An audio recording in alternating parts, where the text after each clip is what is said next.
Hello students, इस video में हम 12वीं क्लास एनसीईआरटी मैथमेटिक्स में चैप्टर 7 समाकलन को शुरू कर रहे हैं। सबसे पहले हम ये समझते हैं कि समाकलन क्या है, इंटीग्रल क्या है और समाकलन की प्रक्रिया क्या है। इसके बारे में थोड़ा सा हम समझाते हैं। इसके पहले चैप्टर 5 में आप क्या पढ़े? अवकलज। चैप्टर 5 में हम लोग अवकलज डेरिवेटिव पढ़ चुके हैं। डेरिवेटिव जैसे कोई फंक्शन f(x) दिया है तो इसका डेरिवेटिव f'(x) को हम लोग ज्ञात किए थे और ये ज्ञात करने की प्रक्रिया उसको हम क्या नाम दिए थे? अवकलन। जैसे यहाँ समाकलन नाम रहा है, उस प्रक्रिया को आप क्या नाम दिए थे? अवकलन। और इसे हम बोले थे इस फलन f(x) का अवकलज f'(x) है। फंक्शन f(x) का डेरिवेटिव क्या है? f'(x) है। इस प्रक्रिया को डिफरेंशिएशन भी नाम दिए थे आप। इस प्रक्रिया को डिफरेंशिएशन। तो अब इस पर पहले हम एक प्रश्न पर विचार करते हैं। जैसे f(x) दिया है तो f'(x) आप ज्ञात किए। अब मान लो f'(x) पहले दिया हो, अब यहां से इस f(x) को बताना हो तो थोड़ा सोचें आप, क्या कोई ऐसा मेथड है जिससे हम इसको ज्ञात कर सकें? जो बहुत आसान क्वेश्चन होंगे। जैसे suppose that d dx x⁴ क्या था? 4x³ ये बात पढ़ चुके हैं आप। अब 4x³ दिया हो, आपसे पूछा जाए यहाँ कौन सा फंक्शन था जिसका ये डेरिवेटिव है, तो शायद सोचकर आप दिमाग लगाएं तो बोलेंगे x⁴। लेकिन सभी सवालों में ऐसा सोच नहीं पाएंगे। जो ये बड़े बड़े डिफरेंशिएशन होंगे वहाँ सोचना बहुत मुश्किल काम होगा। तो वहाँ एक सटीक मेथड की ज़रूरत है जिससे हम ये चीज़ ज्ञात कर सकें। तो ये फंक्शन f(x) इसका ये क्या है? डेरिवेटिव। तो पहले यहाँ थोड़ा नामकरण करते हैं। तो इसका ये क्या है? आखिर इसका डेरिवेटिव, इसका अवकलज f'(x) है। तो f'(x) का इसे कहते हैं प्रति अवकलज। प्रति अवकलज या और कहते हैं पूर्वक। ओके, इसे हम बोलेंगे f(x) क्या है? f'(x) का प्रति अवकलज है। तो अब वह विधि जिसके द्वारा हम किसी फंक्शन का प्रति अवकलज ज्ञात करेंगे वह प्रक्रिया ही समाकलन कहलाएगी। वह प्रक्रिया क्या कहलाएगी? समाकलन। ध्यान दीजिएगा, इंटीग्रेशन। ये प्रक्रिया जो कर रहे हैं वो कहेंगे इंटीग्रेशन करने जा रहे हैं आप। जैसे इसका डिफरेंशिएशन ये हो गया, तो इसके द्वारा जब हम इसको ज्ञात करेंगे तो इस मेथड को हम क्या नाम देंगे? समाकलन। और ये जो समाकलन है इसे अभी नाम हम देंगे अनिश्चित समाकलन। अभी अनिश्चित क्यों है अभी आप समझ जाएंगे। इसे हम नाम देंगे अनिश्चित समाकलन, इनडिफिनिट इंटीग्रल। इसे हम नाम देंगे इनडिफिनिट इंटीग्रल। ऐसे तो अनिश्चित शब्द कहाँ से आया अभी आगे हम तुरंत अभी बताने वाले हैं। तो सबसे पहले हम थोड़ा समाकलन का परिभाषा यहाँ देखते हैं। जैसे कोई पूछता समाकलन क्या है तो उसको एक लाइन में कैसे डिफाइन करेंगे आप? तो इसे इस तरह से हम डिफाइन कर सकते हैं कि प्रति अवकलज ज्ञात करने की प्रक्रिया को समाकलन कहते हैं। प्रति अवकलज ज्ञात करने की प्रक्रिया को समाकलन कहते हैं। तो फिर समाकलन क्या मिला? सीधे डिफरेंशिएशन वाली जो प्रक्रिया थी उसका रिवर्स प्रोसेस है। आप ऐसे भी डिफाइन कर सकते हैं कि अवकलज के रिवर्स प्रोसेस को, डिफरेंशिएशन के रिवर्स प्रोसेस को ही इंटीग्रेशन कहते हैं।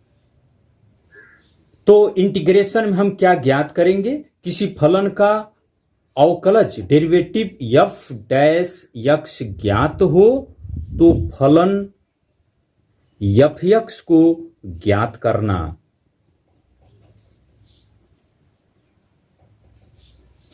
किसी फलन का फर्स्ट डेरिवेटिव या सेकेंड डेरिवेटिव कोई भी ज्ञात हो तो उसका हम उस फलन को कैसे ज्ञात करेंगे, यही बात इंटीग्रेशन में पढ़ना है। अब यहां थोड़ा कुछ एग्जाम्पल देखेंगे आप। जैसे हम लिखते हैं d dx। साइन x को आप क्या पढ़े? cos x। ओके, मान लीजिए और लिखते हैं कि डी डी एक्स, कुछ भी लिख दें, मान लो हम लिख दिए x to the power 5 upon 5 ही लिख दिए, तो क्या होगा इसका मान? इसका डिफरेंशियल करें तो ये 5 एक्स टू द पावर 4 होगा, तो इसको आप एक्स टू द पावर 4 लिख सकते हैं। अब इसमें हम क्या बोलते हैं, D D x sine X cos x है, तो आप बोलते हैं साइन एक्स का अवकलज क्या है? कास एक्स है। इसे पढ़ते हैं साइन एक्स का अवकलज कास एक्स है। तो अभी यहां यह बताया गया, तो कास एक्स का ये साइन एक्स क्या है? तो यहां नाम दिया गया प्रति अवकलज, और प्रति अवकलज को ही आप क्या नाम दिए? इंटीग्रल। तो साइन एक्स का कास एक्स का इंटीग्रल क्या होगा? साइन एक्स होगा। तो ये कैसे ज्ञात करेंगे, इस प्रक्रिया को ही हम डिफाइन कर रहे हैं, वही क्या है? समाकलन है। तो यहां वही तरीका पढ़ना है। तो साइन एक्स का डिफरेंशिएशन कास एक्स, तो कास एक्स का इंटीग्रेशन क्या है? Sine x. ठीक इसी प्रकार एक्स टू द पावर 5/5 का अवकलज एक्स टू द पावर 4 है, तो एक्स टू द पावर 4 का प्रति अवकलज एक्स टू द पावर 5/5 है, या एक्स टू द पावर 4 का समाकलन एक्स टू द पावर 5/5 है। यहां एक चीज और ध्यान से समझें आप, अगर हम यहां लिख दें ऐसे इसको D D x sine x plus यहां 2 लिख दें, तो क्या होगा? तो D D x sine x क्या होता है? कॉस एक्स, और डी डी एक्स 2 क्या होगा? 0। तो फिर इसका भी डिफरेंशियल कास एक्स ही है, तो फिर ये कास एक्स का प्रति अवकलज या इंटीग्रल साइन एक्स है, तो कास एक्स का भी तो इंटीग्रल यहाँ साइन एक्स प्लस 2 है। इसका मतलब एक ही फलन के दो तरह के इंटीग्रल आ गए। अगर यहाँ हम +3 कर दें, वो भी इंटीग्रल होगा। तो इसका मतलब तो एक ही फलन के अनेकों समाकलन हो रहे हैं, अनेकों प्रति अवकलज हो रहे हैं। तो इसलिए यहाँ पर जब भी हम इसका इंटीग्रेशन की बात करेंगे, अब कोई पूछता कॉस एक्स का समाकलन क्या होगा, तो आप जवाब ऐसे देंगे साइन एक्स प्लस कोई कांस्टेंट लगाएंगे सी, और इसे बोलते हैं सी को स्वच्छ अचर। स्वच्छ अचर, स्वच्छ मीन्स अपनी इच्छा से कोई भी मान ले सकते हैं, वो अचर होना चाहिए। तो इसका मतलब किसी एक फलन के अनेकों समाकलन होंगे। इसीलिए अभी हम पहले एक शब्द लाए थे यहाँ, अनिश्चित समाकलन और निश्चित इनडिफिनिट इंटीग्रल। उस अनिश्चित का अभिप्राय यहां से मिल रहा है, किसी एक ही फंक्शन के अनेकों समाकलन होते हैं। तो इस प्रकार अब व्यापक रूप से लिखना हो, जैसे डी डी एक्स कोई फंक्शन एफ एक्स हो। अब एफ एक्स चाहे साइन एक्स हो या फिर एक्स टू द पावर 5/5 हो, लाग हो या कोई भी हो, अगर इसका मान कोई फंक्शन एफ एक्स है, तो ये निश्चित हो गया कि डी डी एक्स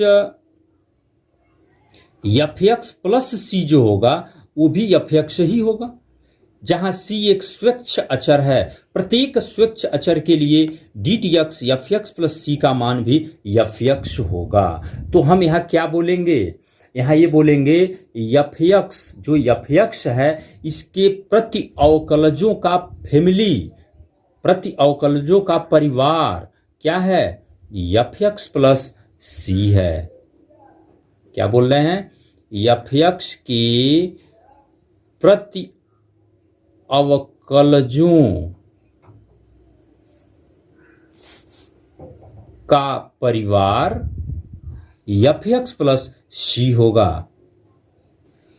अब यहां एक बहुत इंपॉर्टेंट रिजल्ट आपके सामने आ रहा है, बहुत ध्यान से सुनिए इस बात को। जैसे यहां देखें, फिर इसका डिफरेंशियल क्या है? कॉस एक्स, और इसका भी डिफरेंशियल क्या है? Cos x. ध्यान दीजिएगा, ये दो फलन ऐसे हैं जिनके अवकलज, जिनके डेरिवेटिव समान हैं। ओके, अगर दो फंक्शन ऐसे हैं जिनके डेरिवेटिव समान हैं, तो इन दोनों फलनों का जो अंतर होगा वो अचर होगा। जैसे इसमें इसको घटा दें तो क्या बचेगा? केवल 2 बचेगा। जैसे यहाँ भी देखें D D S F x है और इसका भी डिफ्रेंसिएशन एफ एक्स है। दो फलन ऐसे हों, यहाँ एफ एक्स और एफ एक्स प्लस सी हैं, जिनके डेरिवेटिव समान हैं, तो इनमें समान अंतर जो इसमें जो अंतर होगा वो कांस्टेंट होगा। इस बात को ऐसे हम लिख सकते हैं, समान अवकलज वाले फलनों में एक अचर का अंतर होता है। इसको हम एक प्रमेय की भांति थोड़ा प्रूव भी कर सकते हैं, इसको बहुत ध्यान से समझें आप। हम बोल रहे हैं समान अवकलज वाले फलनों में एक अचर का अंतर होता है। यहां देखिए, इसको हम प्रूव करना चाहते हैं। हम मान लेते हैं यहां कि माना gx तथा hx ऐसे दो फलन हैं जिनके अवकलज समान हैं, जिनके अवकलज समान हैं, मीन्स अर्थात g डैश x इक्वल क्या है, h डैश x।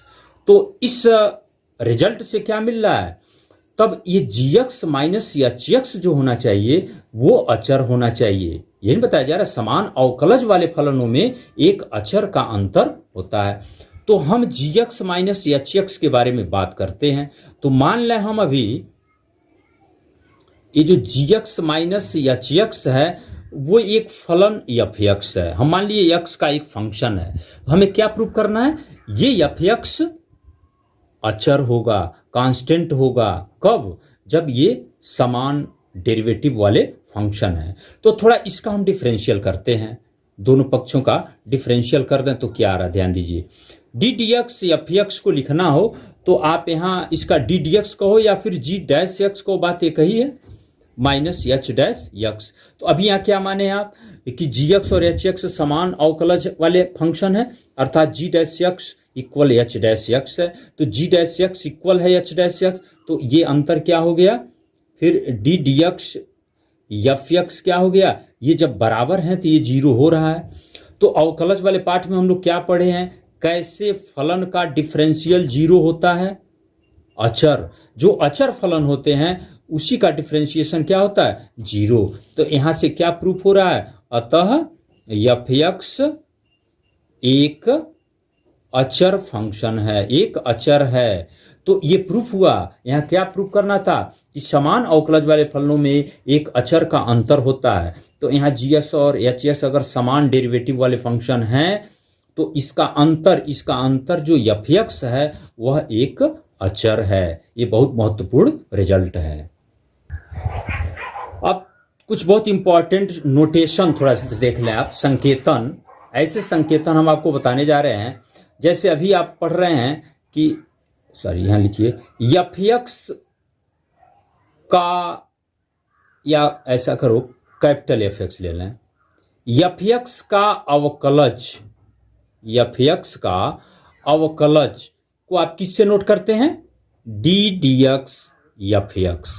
अगर ये मान लो एफ एक्स कोई फंक्शन है तो एफ एक्स के डेरिवेटिव को हम क्या नोटेशन दे रहे हैं, D D x F x.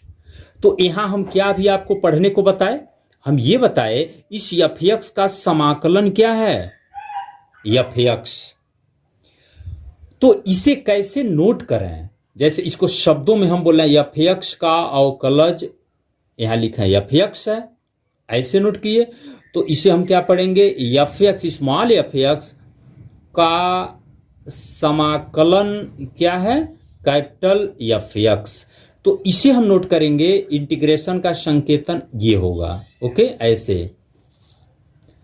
F x D x. इसे पढ़ेंगे एफ एक्स का समाकलन, ये क्या रहा है, एफ एक्स प्लस सी। हालांकि अनिश्चित समाकलन लिखना है तो प्लस सी, पूरे समाकल परिवार को लिखना होगा, एफ एक्स प्लस सी होगा। तो ये एक नोटेशन मिला।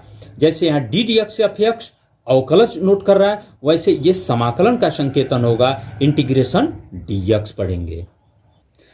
इसे और भी संकेतनों में आप प्रकट कर सकते हैं, जैसे y d y d x.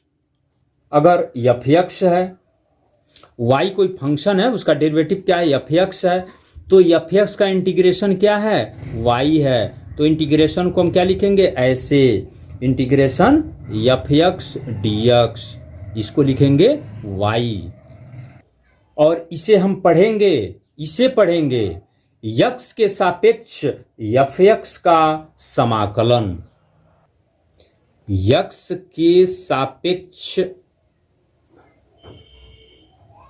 F x का समाकलन।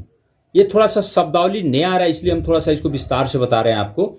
जैसे इसको हम डी डी एक्स को क्या बोलते हैं, एफ एक्स के सापेक्ष फलन एफ एक्स का अवकलज, तो ऐसे इसको पढ़ेंगे x के सापेक्ष फलन एफ एक्स का समाकलन।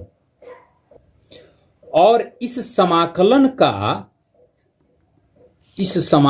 का समाकल्य एफ एक्स है, इस इंटीग्रेशन का समाकल्य क्या है, एफ एक्स है।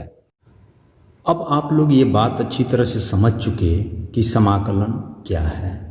अब अवकलज का व्युत्क्रम या अवकलज का प्रतिलोम ही समाकलन है, उसका इन्वर्स प्रोसेस या रिवर्स प्रोसेस हम बोल सकते हैं। तो इसकी अब सूत्र की बात है, अब हम कैसे समाकलन ज्ञात करें, इसके लिए फार्मूला बना रहे हैं। यहाँ देखिए ध्यान से, ये अवकलज का फार्मूला तो आप सभी लोगों को पता है पहले से, जैसे d D x x to the power n+1 बटे n+1 करना है, तो इसका डिफ्रेंशिएशन करें तो x to the power n आएगा, आप इसको अच्छी तरह से कर सकते हैं। तो हम यही बताए, यदि इस फलन का डेरिवेटिव ये है तो फिर इसका ही समाकलन ये होगा, तो इसको हम एक फार्मूला के तौर पर लिखते हैं, integration x to the power n dx equal, अब इसको लिख जाए x to the power n+1 बटे n+1।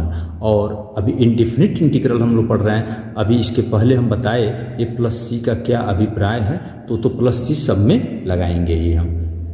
ऐसे d D x sine x equal cos x है, तो फिर कास एक्स का इंटीग्रेशन क्या होगा, साइन एक्स होगा, रिवर्स प्रोसेस, तो integration cos x equal sine x. ऐसे ये सब फार्मूला हम एक जगह आपके सामने नोट कर दिए हैं, सबका रिवर्स प्रोसेस आप देख सकते हैं। ध्यान दीजिए, d D x tan x sec square है, तो सेक स्क्वायर का इंटीग्रेशन टेन एक्स होगा। ऐसे त्रिकोणमितीय फलनों में जितना भी डिफ्रेंशिएशन पता है आपको, sine cos tan cot sec cosec, ये सब तो सबका यहाँ इंटीग्रेशन बन गया। तो अभी इंटीग्रेशन में कॉस एक्स का इंटीग्रेशन, साइन का, sec square, cosec square, sec x into tan x, cosec x into cot x, इतने ही त्रिकोणमितीय फलनों का इंटीग्रेशन अभी आपके सामने है। क्यों? क्योंकि इधर आपको अभी कोई ऐसा फार्मूला नहीं पता है कि डी डी एक्स किसका हम करें कि यहाँ टेन आवे। जैसे क्या आपको पता है कि डी डी एक्स यहाँ क्या लिख दें कि ये टेन एक्स हो? अगर ये जानकारी है तब यही आप बोलेंगे integration tan x D x equal, यहाँ जो फलन होगा वही होगा। तो डिफ्रेंशिएशन में आप थोड़ा ध्यान लगाइए, क्या इस तरह की कोई बात आपको याद है कि डी डी एक्स किस फलन का डिफरेंशियल टेन एक्स होता है? कोई ऐसा सूत्र नहीं था, इसलिए अभी इंटीग्रेशन टेन एक्स का हमारे पास कोई फार्मूला अभी नहीं है, लेकिन बहुत जल्द एक ही एक्सरसाइज के बाद हम जाके अभी इसका फार्मूला बना भी लेंगे।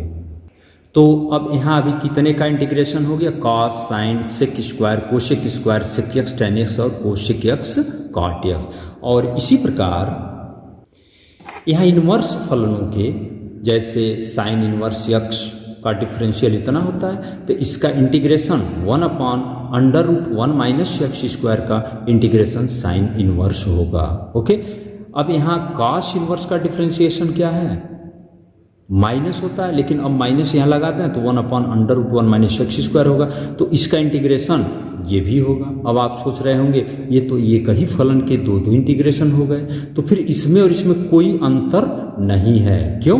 आप ट्रिग्नोमेट्री में जाइए, क्योंकि आपको पता है sine inverse x plus cos inverse x equal π/2 होगा। तो अब साइन इनवर्स एक्स को π/2 माइनस कॉस इनवर्स एक्स लिख दें तो minus cos inverse x plus π/2, और π/2 को सी में ही एडजस्ट करिए कांस्टेंट, तो ये बात एक ही है।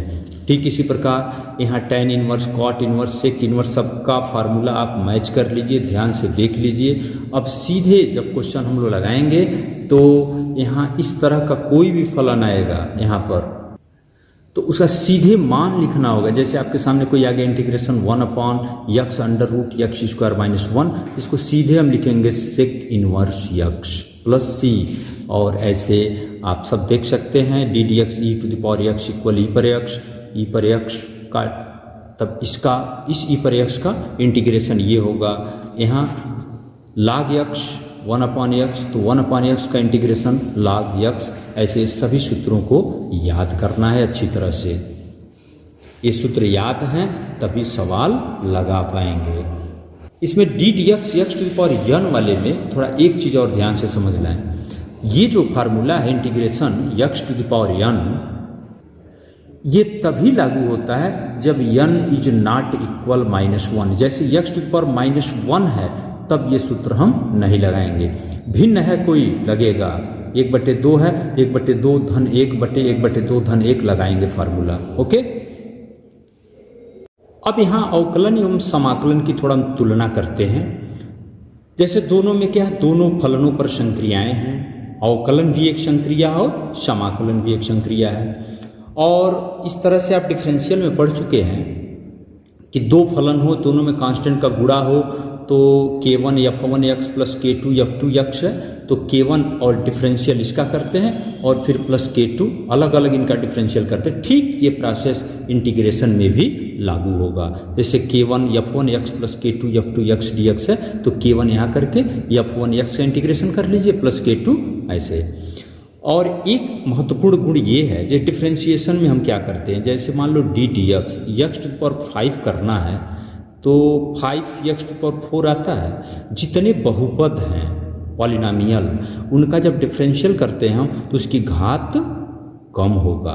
और यही इंटीग्रेशन करना हो x टू पावर 5 dx, तो अभी सूत्र तो आप पढ़ चुके, x to power n dx का फार्मूला आ गया x to power n plus 1/n+1। अभी पहला फार्मूला देख लें, तो इसको हम लिखेंगे x टू पावर 6/6, क्यों 5 + 1 6 होगा।